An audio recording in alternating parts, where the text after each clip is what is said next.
Welcome students. Welcome to the online classes of ABN and PR Degree College, Kovvur. Today I am going to explain an important topic in the ecology, that is niche width and overlap. Niche width and overlap. Second, fundamental niche and realized niche. దీంట్లో 2 topics short answer questions అడుగుతారు. ఇది ఆ short answer questions complete చేద్దాం. ఫస్ట్ది నిష్ width అంటే ఏంటి, అలాగే నిష్ overlap అంటే ఏంటి. సెకండ్, ఫండమెంటల్ నిష్ అంటే ఏంటి, అలాగే రియలైజ్డ్ నిష్ అంటే ఏంటి. ఇలా 2 టాపిక్స్ గురించి ఈ రోజున బ్రీఫ్గా ఎక్స్ప్లెయిన్ చేస్తాను. ఇవి these are short answer questions. Short answer క్వశ్చన్స్కి అడుగుతాడు ఇవి. దాంట్లో first niche width. Niche width అంటే ఏంటి, అసలు what is the meaning of niche, niche అంటే ఏంటి అనేటువంటిది లాస్ట్ క్లాస్లో చెప్పాను. What is the meaning of niche? Niche means it's a functional role of an organism in the nature or ecosystem. అంటే ఒక యానిమల్ యొక్క ఫంక్షనల్ రోల్ ఏంటి, దాని యొక్క role, or it is otherwise called as the profession of that animal. యానిమల్కి profession ఏంటి అని చెప్పి అనుకోవచ్చు. కామన్గా ఏంటంటే దాని యొక్క వృత్తి ఏంటి, అదేంటి, ఏం చేస్తుంది అనేటువంటిది చూద్దాం. దాంట్లో చెప్పాను already. It is the niche of a deer is a herbivore. The niche of a tiger is a predator or a carnivore. The niche of a plant is a producer. So like that, there are several types of niches to each and every living organism in the nature. దాంట్లో మనకి నిష్ width అంటే ఏంటి? నిష్ width అంటే it is an area where a particular living organism have its a theoretical part. అంటే ఒక particular పార్ట్లో ఒక organism యొక్క కంప్లీట్ నిష్ ఏదైతే ఉంటుందో, ఎంతవరకు దాని యొక్క రోల్ ఉంటుంది అనేటువంటి దాన్నే నిష్ విడ్త్ అని చెప్పి పిలవచ్చు. దాన్ని నిష్ విడ్త్ అంటే ఎంతవరకు అది దాని యొక్క రోల్ అనేటువంటిది ఎంతవరకు అది కంటిన్యూ చేసి సక్సెస్ఫుల్గా దాని లైఫ్ని హ్యాపీగా లీడ్ చేసుకోగలదు అనేటువంటి దాన్నే నిష్ విడ్త్ అని చెప్పి పిలుస్తూ ఉంటారు. అంటే దీంట్లో మనకి ఫర్ ఎగ్జాంపుల్ ఒక ఫారెస్ట్ ఉంది. ఫారెస్ట్ యాక్చువల్గా ఆ ఫారెస్ట్ అనేటువంటిది ఇట్స్ ఎ కంప్లీట్ హ్యాబిటాట్, ఒక పెద్ద హ్యాబిటాట్. దాంట్లో ఒక్కొక్క ప్లేస్లో కొన్ని యానిమల్స్ అనేటువంటివి ఉంటాయి. దాంట్లో ఫర్ ఎగ్జాంపుల్ ఈ గ్రాస్ ల్యాండ్ ఉందనుకోండి. గ్రాస్ ల్యాండ్, ఆ గ్రాస్ ల్యాండ్లో డీర్స్ అనేటువంటివి ఉంటాయి. అది దాని పర్టికులర్ హ్యాబిటాట్, అది డీర్స్. అక్కడ deers feeds on the grass, గడ్డిని తింటూ ఉంటాయి. So it's a herbivore. That is the niche. That is the particular niche width of that deer. Theoretical niche అంటే ఆ పర్టికులర్ ఏరియాలో ఉంటుంది. అంతేకాకుండా ఆ గ్రాస్ ల్యాండ్లోనే కాకుండా ఆ డీర్ ఫారెస్ట్లో ఉన్నటువంటి మిగతా ప్లేసుల్లో కూడా అది రాగలదు. కానీ it is confined to particular grass land because the food is available in the grassland. So that is called as niche width. Entire forest is considered as the habitat, and in that forest there are several parts. In those several parts, the deer confined to particular area because the food is available in that area. So that condition is called as niche width. దాన్నే niche width అంటారు. దానికి ఆ gross land లోంచి బయటకు వచ్చిందంటే ఇంకా వేరే చోట ఫుడ్ అవైలబుల్గా ఉండకపోవచ్చు. అందుకని అది అక్కడ ఆ ప్లేస్లోనే కన్ఫైన్ అయ్యి అది ఫుడ్ అనేటువంటి సంపాదించుకుంటూ ఉంటుంది. సో అలాగా డిఫరెంట్. అలాగే నెక్స్ట్ దీంట్లో నిష్ విడ్త్ అనేటువంటిది దాంట్లో మెయిన్గా థియరిటికల్ నిష్ విడ్త్ అంటే ఏంటి, రియలైజ్డ్ నిష్ విడ్త్ అంటే ఏంటి. థియరిటికల్ నిష్ విడ్త్ అనేటువంటిది చూస్తే ఫర్ ఎగ్జాంపుల్ చూడండి, దీంట్లో డీర్ అనేటువంటిది ఎంటైర్ ఫారెస్ట్లో ఎక్కడైనా సరే అది వెళ్ళగలుగుతూ ఉంటుంది. ఎక్కడికైనా వెళ్ళొచ్చు అది ఫారెస్ట్లో. But it is confined to the area which is having grass plants. ఎక్కడైతే గడ్డి అనేటువంటిది బాగా ఎక్కువ దొరుకుతుంటుందో అక్కడే కన్ఫైన్ అయిపోయి ఉంటుంది. But it may have the chance to enter other parts of the forest. ఫారెస్ట్లో ఏ ప్లేస్కైనా వెళ్ళగలిగేటువంటి ఛాన్స్ దానికి ఉంది డీర్కి. సో దాన్ని ఆ ఫారెస్ట్ అంతా కలిపితే ఆ డీర్ యొక్క పర్టికులర్ థియరిటికల్ నిష్ అని చెప్పుకోవచ్చు, ఎంటైర్ ఫారెస్ట్. బట్ ఆ డీర్ అనేటువంటిది ఆ ఎంటైర్ ఫారెస్ట్లో ఒక గ్రాస్ ఉండేటువంటి ప్లేస్లో మాత్రమే అది కన్ఫైన్ ఉంటుంది. దాన్ని రియలైజ్డ్ నిష్ విడ్త్ అంటారు. అది రెండింటికి డిఫరెన్స్. థియరిటికల్ నిష్ విడ్త్ అంటే ఏంటి, రియలైజ్డ్ నిష్ విడ్త్ అంటే ఏంటి అనే దానికి డిఫరెన్సియేషన్ చెప్పడానికి ఈ రెండు కూడా మీకు ఎక్స్ప్లెయిన్ చేయడం జరిగింది. సో అది మెయిన్గా. నెక్స్ట్ నిష్ ఓవర్లాప్ అంటే ఏంటి. నిష్ ఓవర్లాప్ అంటే చూడండి, ఒక స్పీషీస్కి చెందినటువంటి కొన్ని యానిమల్స్ లేదా రెండు యానిమల్స్ ఒకే ప్లేస్లో ఉండి ఒకే రకమైన ఫుడ్ అవి రెండు కూడా ఆ ఫుడ్ కోసం పోటీ పడతాయి అనుకోండి, కాంపిటీషన్లో పార్టిసిపేట్ చేస్తుంటే అప్పుడు అక్కడ నిష్ అనేటువంటిది ఓవర్లాప్ అవడానికి అవకాశం ఉంటుంది. సో అది నిష్ ఓవర్లాప్ అంటే. Otherwise if these two organisms have different food habits then there is no niche overlap. అంటే రెండు ఒకే స్పీషీస్కి చెందినటువంటి రెండు యానిమల్స్ ఒకే ప్లేస్లో ఉన్నాయి, ఆ రెండు కూడా ఒకే ఫుడ్ కోసం అవి పోటీ పడుతున్నాయి, కాంపిటీషన్లో పార్టిసిపేట్ చేస్తున్నాయి. అలా పార్టిసిపేట్ చేయడం వల్ల నిష్ ఓవర్లాప్ అనేటువంటిది జరిగే అవకాశం ఉంటుంది. అదే ఒకే స్పీషీస్ చెందినటువంటి టూ యానిమల్స్ ఒకే ప్లేస్లో ఉండి డిఫరెంట్ ఫుడ్ హ్యాబిట్స్ని కనుక అవి కలిగి ఉంటాయి, అంటే ఒకటి గ్రాస్ ఫుడ్గా తీసుకుంటుంది, ఇంకొకటి లీవ్స్ ఏదన్నా ప్లాంట్స్ లేదా ట్రీ యొక్క లీవ్స్ బ్రాంచెస్ని అది ఫుడ్గా తీసుకుంటుంది. అంటే ఇక్కడ ఏమైందంటే ఫుడ్ హ్యాబిట్ అనేటువంటిది చేంజ్ అయింది.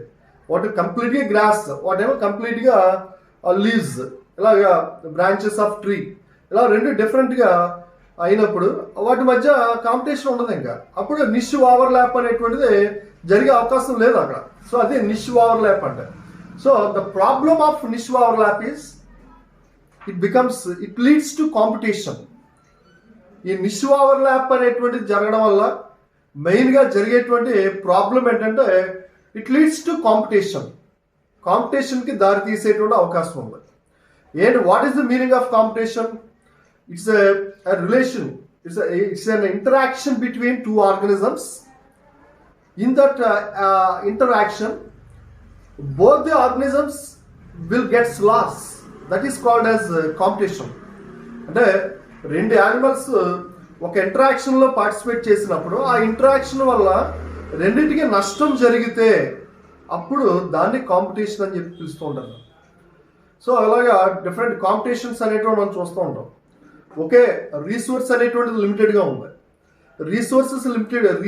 ఫుడ్ రీసోర్స్ లిమిటెడ్గా ఉన్నప్పుడు ఆ ఒక్క తక్కువగా ఉన్నటువంటి ఆ ఫుడ్ కోసం చాలా యానిమల్స్ వచ్చి పోటీ పడుతూ ఉంటే that leads to severe competition.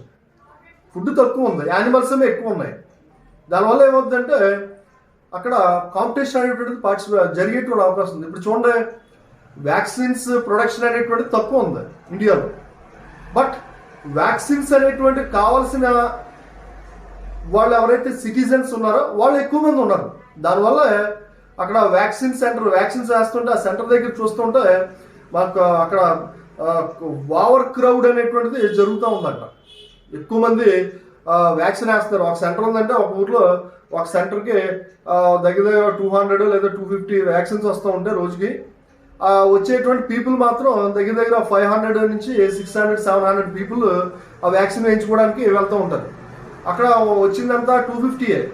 అంటే అక్కడ ఏమవుతుంది, వ్యాక్సిన్ అనేటువంటి రీసోర్స్ ఏమో లిమిటెడ్గా ఉంది.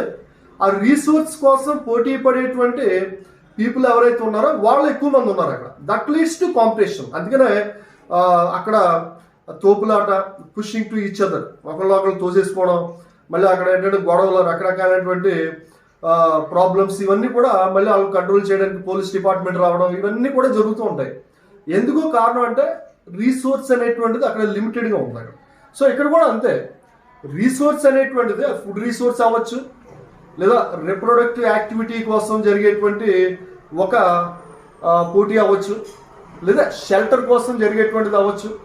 ఇలాగ దేనికోసం అయినా సరే అక్కడ రీసోర్స్ అనేటువంటిది లిమిటెడ్గా ఉండి దానికి పైన డిపెండ్ అయ్యేటువంటి ఆర్గనిజమ్స్ ఎక్కువగా ఉంటే that leads to competition. So అది మెయిన్గా niche overlap leads to the competition. This competition causes different problems to the living organisms. Sometimes because of this competition, these two organisms or any one of the organisms may eliminate from the nature or from that particular ecosystem. ఆ ఈకోసిస్టంలోంచి ఈ రెండు ఒకదానికొకటి పోటీ పడుతున్నప్పుడు రెండు అక్కడ eliminate అవ్వచ్చు ఆ నేచర్లో నుంచి, లేదా ఆ పర్టికులర్ ఏరియా నుంచి, లేదా ఒకటి మాత్రం కంపల్సరీగా ఎలిమినేట్ అవ్వడానికి అవకాశం ఉంది. అంటే అది నిష్ ఓవర్లాప్ అంటే. నెక్స్ట్ ఫండమెంటల్ నిష్ అంటే ఏంటి, రియలైజ్డ్ నిష్ అంటే ఏంటి, ఇది చూద్దాం. ఫండమెంటల్ నిష్, రియలైజ్డ్ నిష్, ఇవి కూడా షార్ట్ ఆన్సర్ క్వశ్చన్స్ అడుగుతాడు మనకి. ఏంటి fundamental niche means? It is an area where an organism can survive without any limitations. That particular area or that particular niche is called as the fundamental niche. Fundamental niche అని పిలుస్తూ ఉంటారు. అలాగే realised నిష్ అంటే, realised నిష్ అంటే ఒక particular ఏరియాలో ఒక animal యొక్క నిష్ అనేటువంటిది ఓన్లీ ఒక ప్లేస్లోకి మాత్రమే కన్ఫైన్ అయ్యి ఉంటే దాన్ని రియలైజ్డ్ నిష్ అని చెప్పి పిలుస్తుంటారు. The functional role or niche of a particular organism is confined to a particular part of that area, even though it has wide spread of area, but it is limited or it is confined to a small area in that forest or in that ecosystem or in the nature. For giving that example, దానికి example చూస్తే మీకు కంప్లీట్గా క్లియర్గా అర్థం అవుతుంది. ఒక చూడండి example, ఈ డయాగ్రామ్లో ఇక్కడ మనకి ఒక రాకీ సీ టైడ్ ఏరియా ఉంటుంది. రాకీ సీ టైడ్, రాక్స్ అంటే ఏంటి, రాళ్ళు, పెద్ద పెద్ద బండరాళ్ళు ఉన్నటువంటి ఒక సీ టైడ్ ఏరియా, అంటే సముద్రం ఒడ్డు ఉంటుంది, సముద్రం ఒడ్డు. ఆ రాళ్ళకి సముద్రపు నీరు వచ్చి టచ్ చేస్తూ ఉంటాయి. ఎప్పటికప్పుడు సీ టైడ్స్ వస్తూ ఉంటాయి, వేవ్స్. ఆ వేవ్స్ వచ్చి ఆ రాక్స్ని టచ్ చేస్తూ ఉంటాయి. ఆ రాక్స్ ఒక్కోసారి కంప్లీట్గా వాటర్ తోటి సబ్మెర్జ్ అయిపోయి ఉంటాయి, అంటే కంప్లీట్ నీటిలో మునిగిపోయి ఉంటాయి. వాటర్ బ్యాక్ వెళ్ళినప్పుడు అవి ఆ రాక్స్ అనేటువంటివి ఆ ఒడ్డు దగ్గర బయటపడుతూ ఉంటాయి. అది మనం చూస్తూ ఉంటాం చాలా ఏరియాస్లో, మనం సీ కోస్ట్ ఏరియాలో చూస్తూ ఉంటాం మనం. అలాంటి ఒక సీ టైడ్ ఏరియా ఉంటుంది. ఆ సీ టైడ్ ఏరియాలో రాకీ సీ టైడ్, మళ్ళీ రాళ్ళు ఉంటాయి ఇక్కడ. ఆ రాకీ సీ టైడ్ ఏరియాలో there are two types of snails. There are 2 types of snails are surviving. 2 రకాలైనటువంటి స్నేల్స్ అంటే తెలుసు కదా, నత్తలు అక్కడ సర్వైవ్ అవుతున్నాయి. అక్కడ సీ రాకీ సీ టైడ్ ఏరియాలో ఒకటి బాగా లోతుగా ఉన్నటువంటి ఏరియా, లో టైడ్ ఏరియా, దాన్ని లో టైడ్ ఏరియా అంటారు. ఇంకోటి బాగా ఎత్తుగా అంటే రాళ్ళు బాగా ఎత్తుగా ఉండేటువంటి ఏరియా, దాన్ని హై టైడ్ ఏరియా అంటారు. Low tide area, high tide area అంటే నీటిలో మునిగిపోయి రాళ్ళు ఉండేటువంటి ఆ ప్లేస్ ఏదైతే ఉందో దాన్ని లో టైడ్ ఏరియా అంటారు. ఎక్కడైతే నీటికి పైకి వచ్చి పెద్ద పెద్ద రాళ్ళు బయటకు ఉన్నాయో దాన్ని హై టైడ్ ఏరియా అంటారు. ఇక్కడ 2 రకాలైనటువంటి స్నేల్స్ ఆ ఏరియాలో ఆ రాక్స్కి లేదా ఆ స్టోన్స్కి అక్కడ బాగా ఫిక్స్ అయిపోయి అంటే అంటిపెట్టుకుని జీవిస్తూ ఉంటాయి. దాంట్లో మెయిన్గా మనకి ఒకటి బ్లూ స్నేల్స్, బ్లూ స్నేల్స్. రెండోది red snails, blue snails, red snails అనే 2 స్నేల్స్ ఉన్నాయి. ఇక్కడ red snails are superiors and blue snails are inferiors. ఒకటి సుపీరియర్, రెండోది ఇన్ఫీరియర్.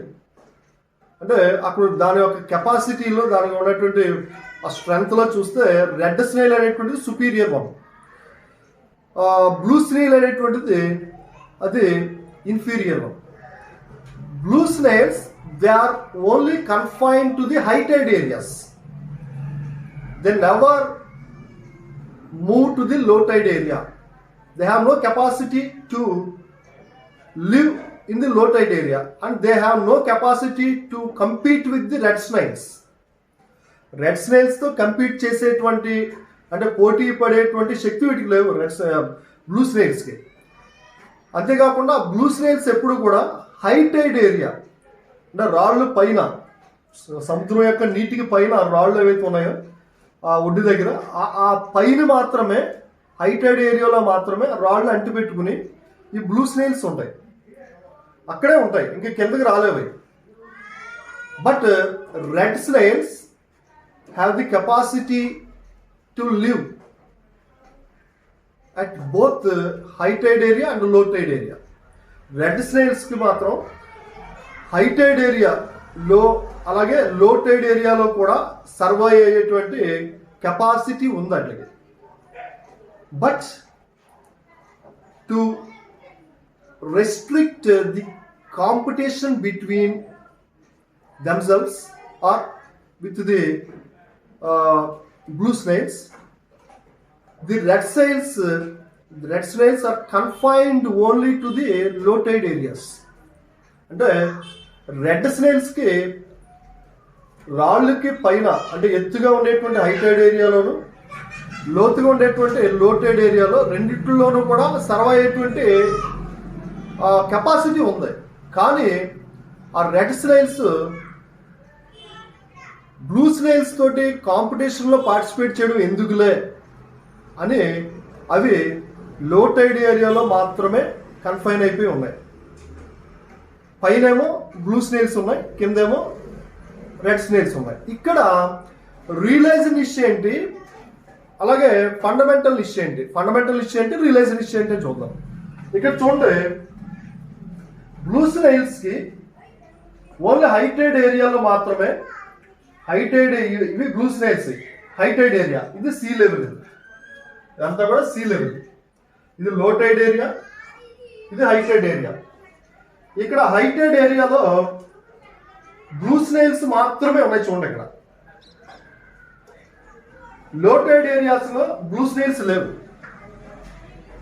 అంటే ఇది బ్లూ స్నేల్స్ ఏరియా చాలా చెప్పాను ఆల్రెడీ. బ్లూ స్నేల్స్ అనేవి హై టైడ్ ఏరియాలో మాత్రమే సర్వైవ్ అవ్వగలవు, లో టైడ్ ఏరియాలోకి రాలేవు. సో అందువల్ల బ్లూ స్నేల్స్ యొక్క ఫండమెంటల్ నిష్ ఏది అంటే ఇది ఫండమెంటల్ నిష్. బ్లూ స్నేల్స్ యొక్క ఫండమెంటల్ నిష్ ఏదంటే హై టైడ్ ఏరియా. అలాగే అవి అక్కడ తప్ప వేరే ప్లేస్లో ఉండలేవు. కాబట్టి ఆ బ్లూ స్నేల్స్ యొక్క రియలైజ్డ్ నిష్ కూడా అదే. బ్లూ స్నేల్స్ యొక్క రియలైజ్డ్ నిష్ కూడా హైటెడ్ ఏరియా. బట్ ఇక్కడ రెడ్ స్నేల్స్ యొక్క ఫండమెంటల్ నిష్ ఏదంటే, అంటే రెడ్ స్నేల్స్ ఎక్కడ ఉన్నాయి? లోటెడ్ ఏరియాలో ఉన్నాయి. కానీ రెడ్ స్నేల్స్కి హైటెడ్ ఏరియాలో కూడా సర్వ్ అయ్యేటువంటి కెపాసిటీ ఉంది. కానీ అవి బ్లూ స్నేల్స్తో కాంపిటీషన్లో పార్టిసిపేట్ చేయకుండా ఉండడం కోసం అవి లోటెడ్ ఏరియాలో మాత్రమే ఉండిపోయినాయి. కానీ హైటెడ్ ఏరియాలో కూడా సర్వ్ అయ్యేటువంటి కెపాసిటీ ఉంది అట్లకి. అందువల్ల దీన్ని ఏమంటారంటే entire heighted area and lotted area, the entire area is called as the fundamental niche of red snails, but they are confined to the lotted area. ఇక్కడ రెడ్ స్నేల్స్ యొక్క రియలైజ్డ్ నిష్ ఏంటి అంటే అవి ఎక్కడ ఉన్నాయి? హైటెడ్ ఏరియా, లోటెడ్ ఏరియా రెండు ఏరియాల్లో కూడా వాటికి సర్వ్ అయ్యేటువంటి కెపాసిటీ ఉన్నా అవి ఎక్కడ ఉండిపోయినాయి అంటే లోటెడ్ ఏరియాలో ఉండిపోయినాయి. So that is called the realized niche of red snails. సో అది అలాగే మనకి ఫండమెంటల్ నిష్ అంటే ఏంటి, రియలైజ్డ్ నిష్ అంటే ఏంటిది, ఈ రెండింటిని కూడా మనం ఈ ఒక్క ఎగ్జాంపుల్స్ తోటి snails, blue snails or red snails యొక్క ఎగ్జాంపుల్స్ తోటి ఈజీగా మనం అండర్స్టాండింగ్ అవ్వడానికి మనకి ఎక్కువగా అవకాశం ఉంటుంది. సో అది మెయిన్గా దీంట్లో. సో దీంతో మనకి ఈ నిష్ విడ్త్ అంటే ఏంటి, నిష్ ఓవర్లాప్ అంటే ఏంటి, అలాగే ఫండమెంటల్ నిష్ అంటే ఏంటి, రియలైజ్డ్ నిష్ అంటే ఏంటి అనేటువంటిది కంప్లీట్గా మనకి అర్థమైంది. నెక్స్ట్ ఏంటంటే నెక్స్ట్ క్లాస్లో మనకి ఇంకొక షార్ట్ ఆన్సర్ క్వశ్చన్స్ ఒక 2 ఉన్నాయి. దాంతో మనకి ఫస్ట్ యూనిట్ కంప్లీట్ అయిపోతుంది ఇకాలజీలో. సో నెక్స్ట్ క్లాస్ చూద్దాం. Okay, thank you.